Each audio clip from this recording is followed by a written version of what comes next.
Hello, नमस्कार, जय हिंद। मैं हूं बी आर कपूर।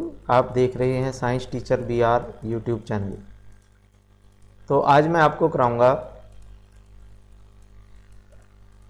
NAS में आया हुआ 22 अक्टूबर को जो प्रैक्टिस क्वेश्चन सेट आया था कक्षा 8 का, उसको सॉल्व करवाऊंगा मैं। तो उसमें सबसे पहले मैं आपको विज्ञान कराऊंगा। ठीक है बच्चों, तो चलिए शुरू करते हैं। विज्ञान का पोर्शन है सबसे पहले हमारे पास।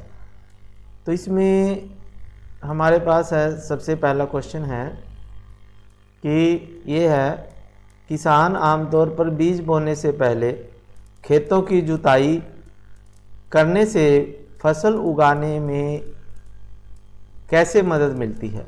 यानी जो किसान है वो बीज बोने से पहले खेतों की जुताई करता है तो उससे उसका क्या फ़ायदा होता है। तो उसमें आंसर आपके पास आएगा कि यह खेतों में खरपतवार को निकालता है। यानी जो खेतों में खरपतवार हो, जो अवांछनीय घास उगाता है खेतों में जिसकी हमें इच्छा नहीं होती, तो वो जब खेत की जुताई करेंगे हम तो वो उखड़ जाता है, उसकी जड़ें ऊपर आ जाती हैं और वो धूप में और हवा में सूख जाता है। इससे वो खरपतवार नष्ट हो जाता है। ठीक है बच्चों, फिर नेक्स्ट क्वेश्चन है आपके पास सेकंड। क्वेश्चन नंबर 2 है। तो क्वेश्चन नंबर 2 है इसमें आगे, 4 बच्चे बैग के अंदर रखी हुई एक वस्तु को महसूस कर सकते हैं। ठीक है, उन्होंने देखना नहीं है, बैग के अंदर कोई वस्तु है उसको वो महसूस कर सकते हैं, सूंघ सकते हैं, लेकिन वे उसे देख नहीं सकते। ठीक है, तो निम्नलिखित में से कौन सी बात वस्तु के बारे में नहीं कही जा सकती। यानी इन जो ऑप्शन में है, तो ऑप्शन में पहला ऑप्शन जैसे पढ़ते हैं हम, वस्तु का एक छोर सपाट और दूसरा छोर गोल। यानी ये हम अंदर हाथ डाल के महसूस कर सकते हैं कि वो गोल हो सकता है, सपाट हो सकता है। ठीक है, इसमें पुदीने जैसी गंध आती है। इसने कहा है सूंघ भी सकते हैं, तो गंध आती है, तो ये भी हम हो सकता है। यह वस्तु एक जगह से फूली हुई हो, यानी उसको भी हाथ से छू के हम देख सकते हैं। ठीक है, मुझे आशा है कि यह एक चॉकलेट है। तो ये जो चौथा ऑप्शन है ये हम सही नहीं के मान सकते, क्योंकि उसे हम महसूस कर सकते हैं, सूंघ सकते हैं, लेकिन चॉकलेट जो होती है पैकेट में बंद होती है, उसमें से स्मेल नहीं आती जब तक वो बंद हो। तो ऑप्शन नंबर 4 जो है इसमें आपका आंसर रहेगा। फिर नेक्स्ट है क्वेश्चन नंबर 3। एक छात्रा विज्ञान की प्रयोगशाला के अंदर एक पोस्टर देखा, तो पोस्टर में चेतावनी दी गई कि प्रयोगशाला में संश्लेषित रेशे जैसे पॉलिएस्टर से बने कपड़े नहीं पहनने चाहिए। तो क्यों नहीं पहनने चाहिए, तो इसका आंसर आ जाएगा, तीसरा आंसर है जो, क्योंकि यह आग पकड़ने पर पिघल जाता है। क्योंकि संश्लेषित रेशे जो होते हैं, अगर उनसे बने हुए कपड़े हम डालें प्रयोगशाला में, तो अगर हम कहीं आग के पास कार्य कर रहे हैं, कोई प्रयोग कर रहे हैं, तो वो हमारे कपड़ों में को पिघला सकता है, जिससे हमारी त्वचा को वो चिपक जाते हैं और हमें नुकसान पहुंचा सकते हैं। फिर है पेट्रोलियम के बारे में निम्नलिखित में से कौन सा कथन गलत है। तो पेट्रोलियम के बारे में जो चौथा ऑप्शन है ये गलत है कि यह अक्षय संसाधनों में एक है। अक्षय संसाधन वो होते हैं जो कभी ख़त्म नहीं होते, जैसे सूर्य का प्रकाश, लेकिन पेट्रोलियम जो है वो क्षय संसाधनों में से है, यानी वो कभी ना कभी ख़त्म हो सकते हैं। फिर उसके बाद है नेक्स्ट क्वेश्चन आपके पास, अंकिता ने पढ़ा कि अंकिता ने आप हवा में जलती है तो उसे स्वतः दहन कहते हैं। स्वतः का मतलब अपने आप, दहन का मतलब जल जाए। और आगे कहा दूसरा पदार्थ वायु है जो अचानक प्रतिक्रिया के कारण जलता है और साथ में गर्मी और ध्वनि उत्पन्न करता है। ठीक है, तो जब कोई पदार्थ ध्वनि और प्रकाश के साथ जलता है तो उसे विस्फोट कहते हैं।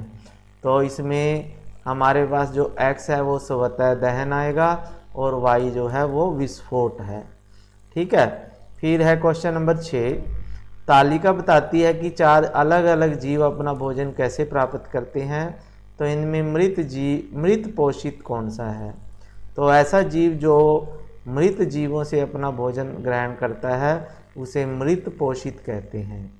तो इसमें आर में कहा गया, इसने आर जो है, ठीक है, आर में इसने बताया गया है कि हमारे पास ये अपना भोजन के लिए मृत जैविक अपशिष्ट पदार्थों पर निर्भर करते हैं। तो जो आर है वो जीव आर जो है वो मृत जीवी है या मृत पोषित जीव है। ठीक है। तो इसमें आपके पास ऑप्शन नंबर 3 आएगा, ऑप्शन नंबर 3। ठीक है, आर वाला जीव आएगा जो। फिर उसके बाद है नेक्स्ट क्वेश्चन आपके पास, चित्र में मानव उत्सर्जन प्रणाली की संरचना को दिखाया गया है। ठीक है। तो इसमें एक्स क्या है, तो इसमें देखिए एक्स क्या है इसमें, तो एक्स जो है ये मूत्र वाहिनी है जिसके द्वारा वृक्क से मूत्राशय तक मूत्र आता है। तो एक्स जो होता है वो मूत्र वाहिनी है, मूत्र को मूत्राशय तक पहुंचाती है। ठीक है। तो इसका आंसर 2 हो जाएगा। 8वां है, समीर एक ही तरह के ABCD 4 खिलौने कार चलाता है। तो तालिका में दिया गया, तो इसमें क्वेश्चन में तालिका नहीं दी गई, तो इसलिए हम इसे इसका आंसर नहीं दे सकते, क्योंकि इसमें तालिका क्वेश्चन में देनी चाहिए थी तो नहीं दे पाए, तो इसलिए ये क्वेश्चन पूरा नहीं है, अधूरा क्वेश्चन है। फिर उसके बाद क्वेश्चन नंबर 9 है, समीरा एक खुला परिपथ बनाना चाहती है, तो उसके लिए वो एक स्विच लेना चाहती है, तो कौन सा ले इनमें से। तो देखो खुला परिपथ तभी बनेगा जब हमारे पास जो खुला ओपन स्विच होगा, तो जो गैप भाग है ये वाला खुला स्विच है और ये बंद स्विच है ख में, तो हम खुला स्विच इसमें लगाएंगे तभी हमारा परिपथ खुला होगा। ठीक है। और जो बाकी चिन्ह है ये एक सेल का चिन्ह है क भाग में और घ भाग में बैटरी का चिन्ह है। ठीक है। और ख में बंद परिपथ बंद स्विच है, यानी ऑन है ये स्विच, और नीचे ऑफ स्विच का चिन्ह है, ऑफ स्विच है जिसमें बिजली आगे नहीं जा रही। फिर है आगे क्वेश्चन है, silk cell anaemia sickle cell anaemia एक बीमारी है जो लाल रक्त कोशिकाओं का आकार असामान्य हीमोग्लोबिन से विकृत होती है। यानी एनीमिया जो होती है उसके कारण क्या होता है, जो शरीर में ऑक्सीजन का परिवहन कम हो जाता है। ठीक है। एनीमिया रोग जब होता है तो उसके ऑक्सीजन शरीर में खून कम बनता है जिससे ऑक्सीजन का परिवहन कम होता है। यानी ऑक्सीजन की खून की कमी से जो रोग होता है वो एनीमिया रोग होता है। उसके कारण क्या होता है, शरीर में पूरी ऑक्सीजन नहीं पहुंच पाती। फिर उसके बाद है, रमेश एक किसान है, कम बारिश वाले क्षेत्र में रहता है जिसमें कोई झील नहर नहीं है। तो गर्मियों में वह पानी की बहुत कमी और फसलों में देने में बड़ी कठिनाई होती है।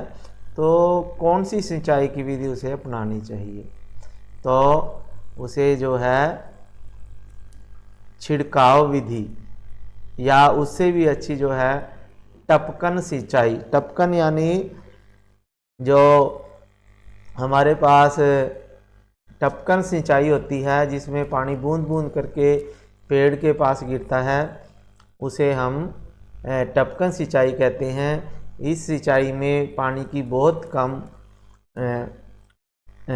बर्बादी होती है।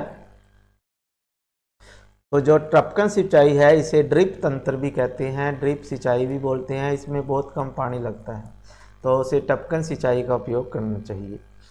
फिर उसके बाद रवीना केक बना रही है, केक का फूलना बढ़ाने के लिए उसे किस घटक का उपयोग करना चाहिए। यानी जब केक बनाते हैं तो उसमें क्या डालना चाहिए कि वो आसानी से फूले। तो इसमें खमीर नामक बैक्टीरिया होता है, यह केक की चीनी का उपयोग करता है और बुलबुले पैदा करता है, जिससे जो केक है वो फूल जाता है। तो उसमें खमीर डालते हैं जिससे वो केक अच्छा बनता है। फिर उसके बाद है आपके पास क्वेश्चन नंबर 13, नमक शक्कर तेलों के संरक्षण के लिए भोजन में जोड़ा जाता है। यानी भोजन को नमक शक्कर और तेलों को संरक्षण के लिए भोजन में जोड़ा जाता है। तो जैसे जैम में फलों को संरक्षित करने के लिए चीनी मिलाते हैं, तो चीनी जो है संरक्षण में कैसे मदद करती है? तो जो चीनी या नमक होता है वो क्या करती है, भोजन में नमी की मात्रा को कम कर देते हैं, जिससे बैक्टीरिया की वृद्धि को वो रोक देते हैं। ठीक है, तो नमी की मात्रा को कम करते हैं ये। फिर है मलेरिया, एक कठोर बीमारी है जो परजीवी एनाफ्लीज मच्छर द्वारा होती है। तो 4 छात्रों ने मलेरिया के प्रसार को रोकने के तरीकों के बारे में सोचा। ठीक है, तो ये तरीके हैं। तो इनमें से सही उपाय किस छात्र ने किया? किस छात्र ने सही उपाय प्रदान किया ताकि मच्छर पैदा ना हो? तो मच्छर से बचने वाली क्रीम का उपयोग किया एक ने, तो दूसरे ने ढीले छोटे कपड़े पहने, तीसरे ने मच्छरों के प्रजनन को रोकने के लिए पानी के ठहराव को रोका, और चौथे ने सार्वजनिक स्थलों जैसे पार्क में कचरा इकट्ठा किया। तो जो छात्र 3 हैं, ठीक है, तो इसमें आपके पास किस छात्र ने सही उपाय प्रदान किया? तो सही उपाय तो जो दूसरा छात्र है, और नहीं, ये तीसरा और चौथा छात्र जो है। तो इसमें जो ऑप्शन 3 है वो सबसे सही है। इसमें क्या है, जो छात्र 1 है मच्छर से बचने वाली क्रीम भी लगाई, और तीसरा जो छात्र है मच्छरों के प्रजनन को रोकने के लिए जहाँ पानी ठहरता है वहाँ पे उन्होंने पानी को ठहरने से रोका। तो इस तरह से मच्छर भी नहीं होंगे। तो उसने ये तीसरा जो ऑप्शन आपका सही है। फिर आगे क्वेश्चन है आपके पास, अंजलि के पास सोडियम और फास्फोरस है। अंजलि के पास सोडियम है, फास्फोरस है। तो कमरे के तापमान पर 2 टेस्ट ट्यूब में पानी डालती है, फिर एक टेस्ट ट्यूब में सोडियम, दूसरी में फास्फोरस डालती है। तो अंजलि देखती है कि सोडियम पानी के साथ तुरंत प्रक्रिया करता है, लेकिन फास्फोरस कोई प्रतिक्रिया नहीं दिखाता। तो इस अंतर का कारण क्या हो सकता है? तो इसमें जो फास्फोरस है,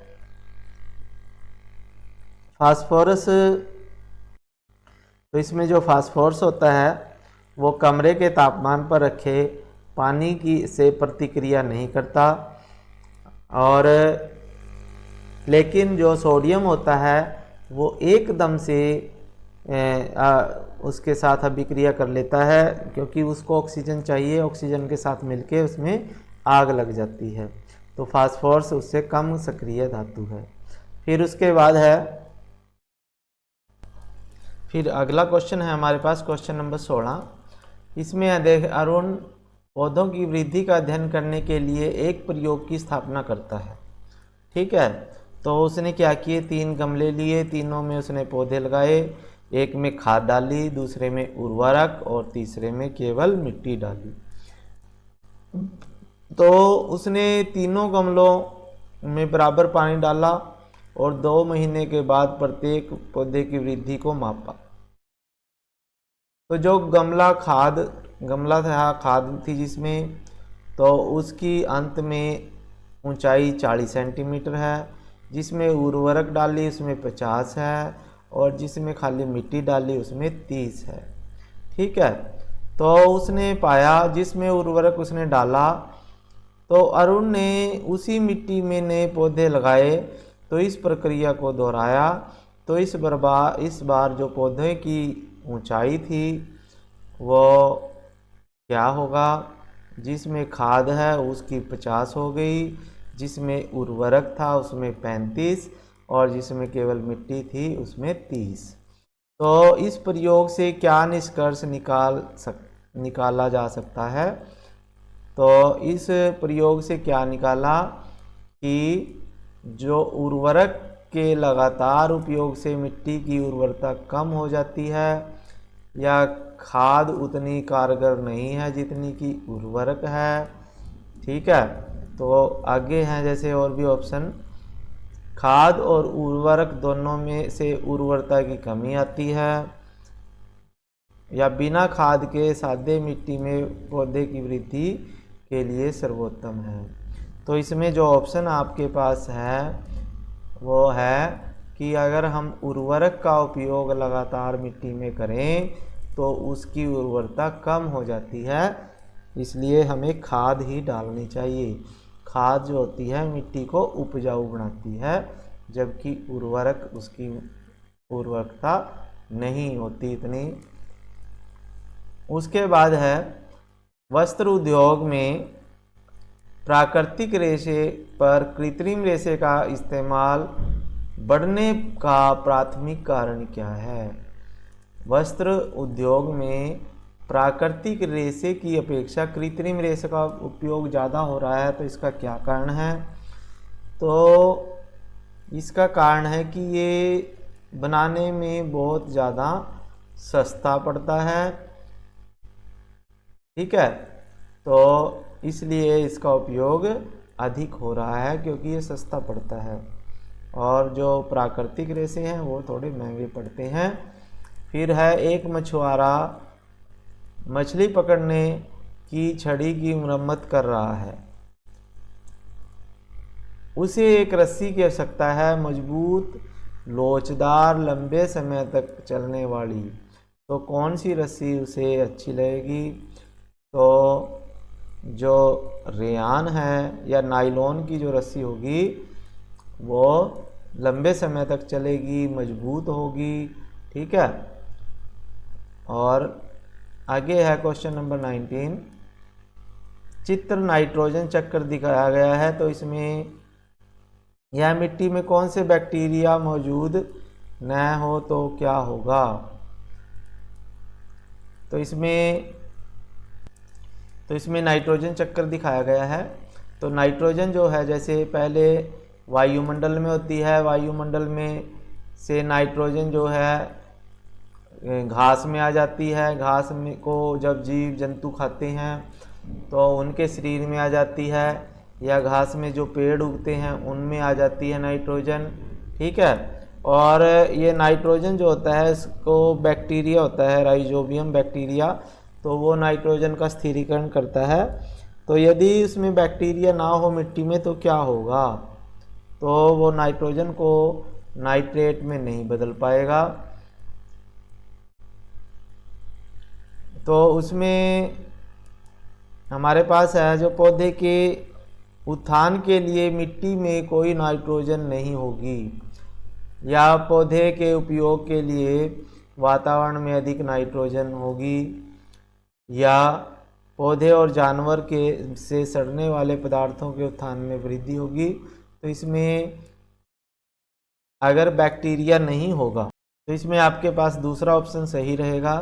इसमें क्या है कि मिट्टी पौधे के उत्थान के लिए, पौधे की वृद्धि के लिए नाइट्रोजन, मिट्टी में नाइट्रोजन ही नहीं रहेगी, क्योंकि जो बैक्टीरिया होते हैं वो ही नाइट्रोजन को मिट्टी में मिलाते हैं।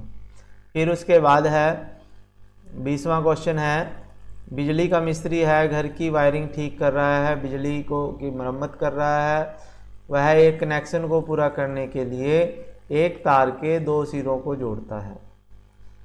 अब बिजली तक एक खुले कनेक्शन से बह रही है, तो बिजली के झटके से लोगों को बचाने के लिए मिस्त्री को क्या करना चाहिए? तो उसे क्या करना चाहिए? बिजली के झटके से लोग बचें, उन लोगों को करंट ना लगे, तो तार के ऊपर क्या करना चाहिए? उसने तार को एक प्लास्टिक टेप से लपेटना चाहिए। ठीक है, ताकि लोगों को करंट ना लगे। फिर आगे क्वेश्चन है आपके पास 21वां क्वेश्चन, वस्त्र उद्योग में प्राकृतिक रेशे कृत्रिम रेशों की अपेक्षा अधिक क्यों उनका उपयोग कर रहे हैं? क्योंकि उसको बनाना आसान है, सस्ता है। ये प्रश्न दोबारा आ गया है, ठीक है। और 22वां क्वेश्चन भी दोबारा आ गया, सोडियम और फास्फोरस वाला है ये।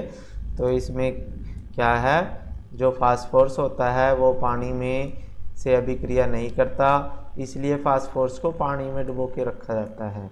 अगर हम उसको खुला रखते हैं तो वो अभिक्रिया कर लेता है ऑक्सीजन के साथ। फिर है नीचे एक अपूर्ण रासायनिक प्रक्रिया दी गई है, तो इसमें कैल्शियम है और हाइड्रोक्लोरिक अम्ल है, ठीक है। तो X और हाइड्रोजन गैस बनती है, तो CaCl2 बनेगी, इसमें कैल्शियम क्लोराइड बनेगा CaCl2 और हाइड्रोजन गैस बनेगी, ठीक है। फिर क्वेश्चन नंबर 24वां है, धातुओं और गैर धातुओं का अध्ययन करने के लिए एक छात्र एक पदार्थ X पर कुछ गतिविधियां करता है, तो इनमें से कोई किताब में दर्ज करता है।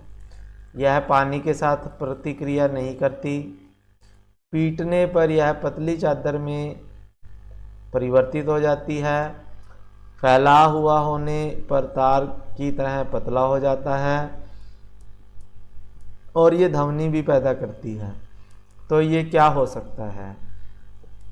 तो ये हो सकता है धातु है ये, और ये तांबा हो सकता है, ठीक है, जो पानी के साथ क्रिया नहीं करता। तो तांबा जो होता है उसकी चादर भी बना सकते हैं पीटकर, तार भी बना सकते हैं, ध्वनि भी पैदा करता है। फिर है सार्वजनिक 25वां क्वेश्चन, सार्वजनिक परिवहन जैसे बस, ऑटो रिक्शा CNG पर चलाए जाते हैं। तो CNG, ये कारें अब पेट्रोल की बजाय CNG का उपयोग कर रही हैं। तो CNG का उपयोग करने के क्या फ़ायदे हैं? तो CNG जो है कम प्रदूषणकारी है। कैसी है? कम प्रदूषणकारी है और अधिक ऊर्जा उत्पन्न करती है, और CNG कहीं भी ऊर्जा पाया जा सकता है। तो CNG सबसे पहले यही है कि कम प्रदूषणकारी है, सबसे कम प्रदूषण करती है, तो आपने इसका आंसर एक ही लगाना था। फिर उसके बाद है ध्वनि उत्पन्न करने वाली 3 वस्तुएं हैं PQR, विभिन्न गति से कंपन कर रही हैं, ठीक है। तो P की कंपन है 18 प्रति सेकंड, इसकी है 100 प्रति सेकंड, और इसकी है 1800 प्रति सेकंड। तो इनमें से कौन सी कंपन मानव कान द्वारा सुन सकता है मनुष्य?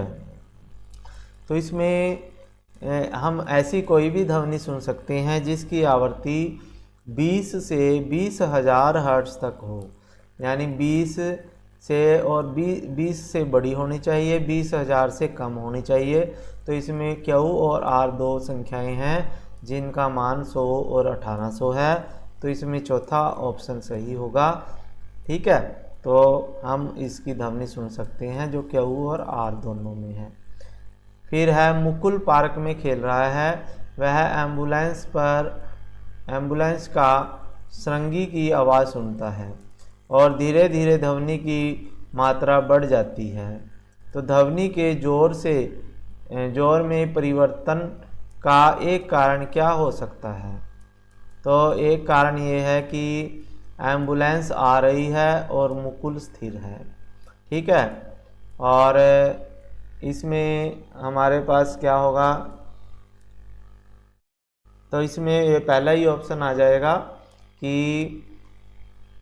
एम्बुलेंस जो है मुकुल की तरफ आ रही है, इसलिए उसको आवाज़ जो है तेज़ होती जा रही है उसकी आवाज़। फिर है मछली बाज़ार के बगल में एक बड़ा सिनेमा घर है, के अंदर सिनेमा का प्रदर्शन हो रहा है। मछली बाज़ार में फेरी वाला और वाहन हैं जो बहुत शोर करते हैं, लेकिन अंदर के दर्शक सिनेमा के संवादों को स्पष्ट रूप से सुन सकते हैं। तो यह कैसा संभव है? क्योंकि सिनेमा घर की छत पे कोई लाउडस्पीकर लगाए गए हैं। सिनेमा घर में केवल उन्हीं सिनेमा का प्रदर्शन होता है जिसमें संवाद लोगों के लिए श्रव्य है। सिनेमा घर की दीवारें, तो ये है वही सिनेमा घर की दीवारें और छत जो होती हैं ध्वनिरोधी सामग्री से ढकी होती हैं, जिससे बाहर की आवाज़ जो है सिनेमा घर के अंदर नहीं जाती और लोग आसानी से फिल्म की आवाज़ सुन सकते हैं। फिर है, सड़क पर वाहनों से होने वाले प्रदूषण को कम करने के लिए कौन सा कदम मददगारी होगा। तो प्रदूषण को कम करने के लिए क्या होगा, जो सार्वजनिक परिवहन है उसका अधिक उपयोग करें। और ठीक है, तो यदि हम सार्वजनिक परिवहन जैसे सरकारी जो बसें हैं या रेलवे हैं उनका उपयोग करें ज़्यादा, तो प्रदूषण कम होगा। ठीक है, फिर उसके बाद है तीसवां क्वेश्चन, निम्न में से ABCD ध्वनि उत्पन्न के 4 अलग अलग तरंगों के पैटर्न को दर्शाया गया है। ठीक है, तो इसमें देखो ये पहला स्रोत है, जो इसमें जो तरंग है वो बहुत खुली है, दूसरी में तरंग जो है थोड़ी टाइट है, और जो D है उसमें सबसे ज़्यादा टाइट तरंग है। तो इसमें इसने पूछा है कि किस ध्वनि में सबसे अधिक आवृत्ति है। तो जो सबसे अधिक आवृत्ति है वो आपके पास इस चित्र में है, इस चित्र की आवृत्ति सबसे अधिक है, जो C का है। ये कौन सा है, C। तो C स्रोत जो है उसकी आवृत्ति कैसी है, सबसे अधिक है। तो ABC यानी तीसरे नंबर पे जो है। ठीक है, तो इस वीडियो में मैं साइंस ही कराऊंगा। यदि आपको ये वीडियो अच्छी लगी तो आप इसे लाइक कीजिए, चैनल को सब्सक्राइब कर लीजिए यदि नहीं किया, और घंटी के बटन को भी दबाइए, अपने दोस्तों के पास इसे शेयर भी कीजिए। ठीक है, फिर मिलेंगे नई वीडियो के साथ, तब तक के लिए आपको धन्यवाद। जय हिंद।